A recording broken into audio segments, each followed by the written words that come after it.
Hello, हमारे खुदा के नाम से आप सभी को गुड मॉर्निंग एंड नमस्ते। दिन का शुरुआत खुदा के वचन के साथ मैं आपका दोस्त, आपका होस्ट, आप सभी को स्वागत करता हूं। Justification by faith and evangelistic media ministry प्रस्तुत करता है दैनिक वचन बचना और बचाना में। आज बुधवार 20 अप्रैल 2022।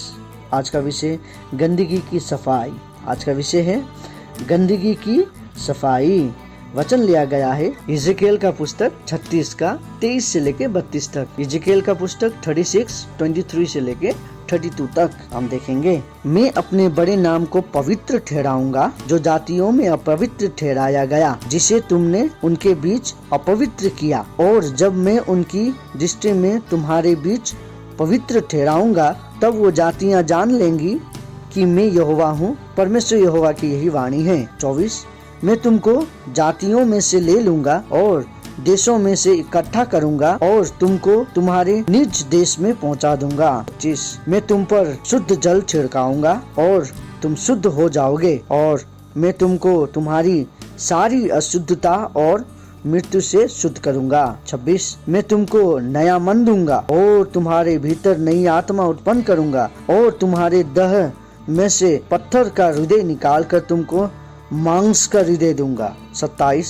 मैं अपना आत्मा तुम्हारे भीतर देकर ऐसा करूंगा कि तुम मेरी विधियों पर चलोगे और मेरे नियमों को मानकर उनके अनुसार करोगे। 28 तुम उस देश में बसोगे जो मैंने तुम्हारे पितरों को दिया था और तुम मेरी प्रजा ठहरोगे और मैं तुम्हारा परमेश्वर ठहरूंगा। 29 मैं तुमको तुम्हारी सारी अशुद्धता से छुड़ाऊंगा और अन्न उपजाने की आज्ञा देकर उसे बढ़ाऊंगा और तुम्हारे बीच अकाल न डालूंगा। 30 मैं वृक्षों के फल और खेत की उपज बढ़ाऊंगा कि जातियों में अकाल के कारण फिर तुम्हारी नामधारी न होगी। 31 तब तुम अपने बुरे चाल चलन और अपने कामों को जो अच्छे नहीं थे स्मरण करके अपने अधर्म और घृणित कामों के कारण अपने आप को घृणा करोगे। परमेश्वर यहोवा की यही वाणी है। तुम जान लो कि मैं इसको तुम्हारे निमित्त नहीं करता। हे इस्राएल के घराने, अपने चाल चलन के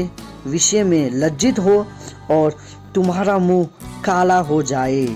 परमेश्वर वचन पढ़ाई सुनाए पे खुदावन आशीष करे। देखिए, आज जो वचन हमने पढ़ा है बहुत महत्वपूर्ण वचन। इसमें कहा गया है गंदगी की सफाई के बारे में, जो कि हम देखते हैं इज़ेकिएल का पुस्तक में 36 में जो हम पढ़ रहे थे।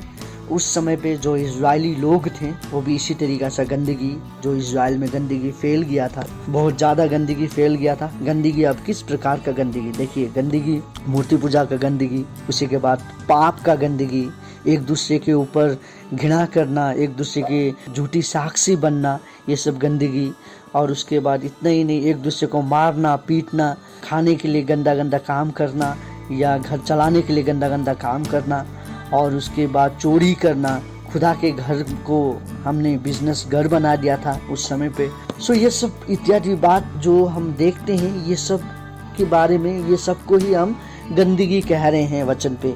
और सबसे बड़ा गंदगी हमारे खुदा के नाम को अपवित्र किया हमने। जो इजरायली लोग थे उन्होंने ये सब किया और इसे पवित्र करने के लिए खुदावन ने एक कदम उठाया।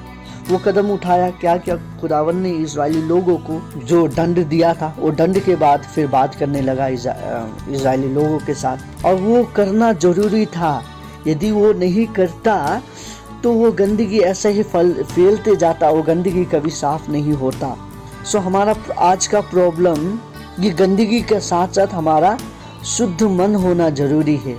हम अभी के जितने भी लोग हैं, हमारे बीच में बहुत सारा गंदगी फैला हुआ है। बहुत सारे समय पे हमारा जो गंदगी हम देखते हुए भी हम साफ नहीं करते हैं। आज पाप इतना बढ़ चुका है कि दुनिया का अंतिम समय आ पहुंचा है हमारे बीच में। जो इजरायली लोगों के बीच में हुआ था, आज हमारे बीच में भी वो हो रहा है।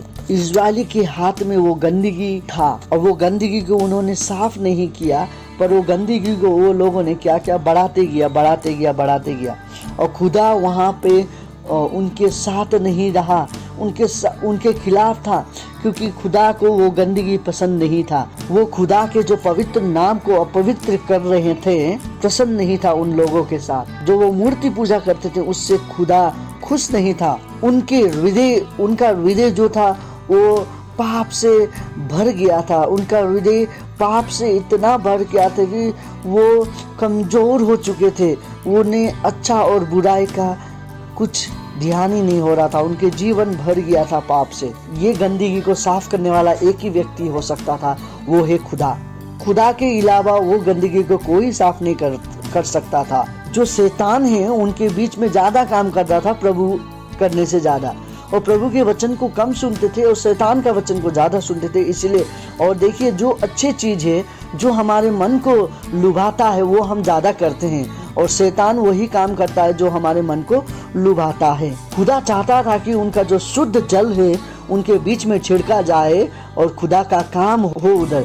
जब वो शुद्ध जल छिड़का जाएगा, उन्हें वो कौन है बोल के स्मरण होगा, वो शुद्ध हो जाएंगे, वो शुद्ध शरीर से होंगे, शैतान उनसे दूर चले जाएंगे। पर खुदा का काम उनके खुदा का कलाम पढ़ के उन्हें करना था और खुदा को याद करके उन्हें करना था।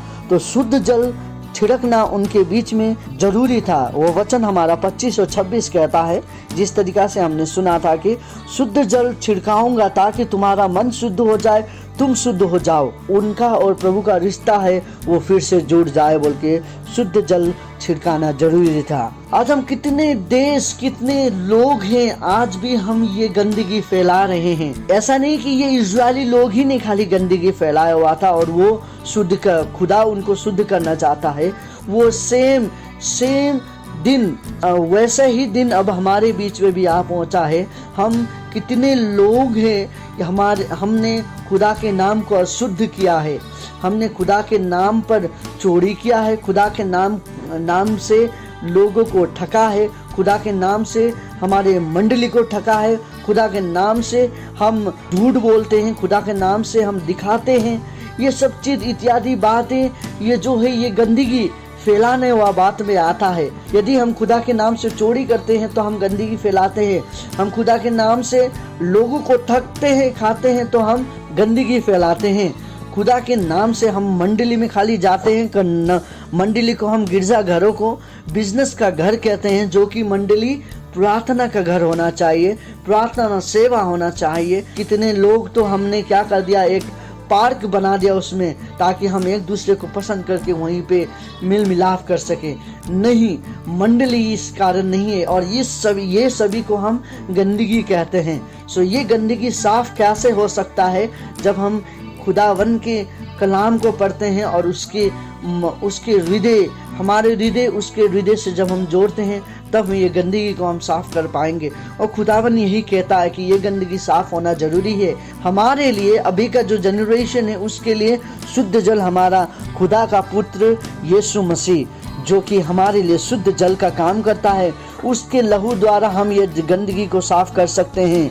उसके लहू द्वारा हम साफ हो सकते हैं। उसके लहू द्वारा जो शैतान ने हमारे आसपास चक्र उसने बांध के रखा है हमारे बीच में, वो चक्र को हमें तोड़ने के लिए खुदावन यीशु का लहू है, उसे हमें स्मरण करना चाहिए। जो खुदावन ने हमें उनका बलिदान से पहले दिया है प्रभु भोज, हमें उसे हर एक हफ्ता का पहला दिन नहीं होने से भी हमें महीना का पहला दिन, एक महीना में एक बार याद करना, स्मरण करना बहुत जरूरी है। ऐसा नहीं कि अब हम महीने के एक दिन में तो हम लेंगे और दूसरे दिन से हम फिर शुरू हो जाए पाप करना, ऐसा नहीं। पर ये हमें लेता रहना चाहिए ताकि हम खुदा का जो लहू और दहे हमारे लिए उन्होंने दिया है उसको हम स्मरण कर सकें। लेकिन हमें इसे लेने के लिए वचन को पहला पढ़ना बहुत जरूरी है, और यही शैतान से हमें दूर करता है। शैतान का जो चक्र है उससे हमें निकालता है। जब वो निकालेगा तो हम नई आत्मा पा सकेंगे, हमें एक नया आत्मा के साथ साथ हम नया सोच हम पाएंगे, जहाँ की हम प्रार्थना कर पाएंगे।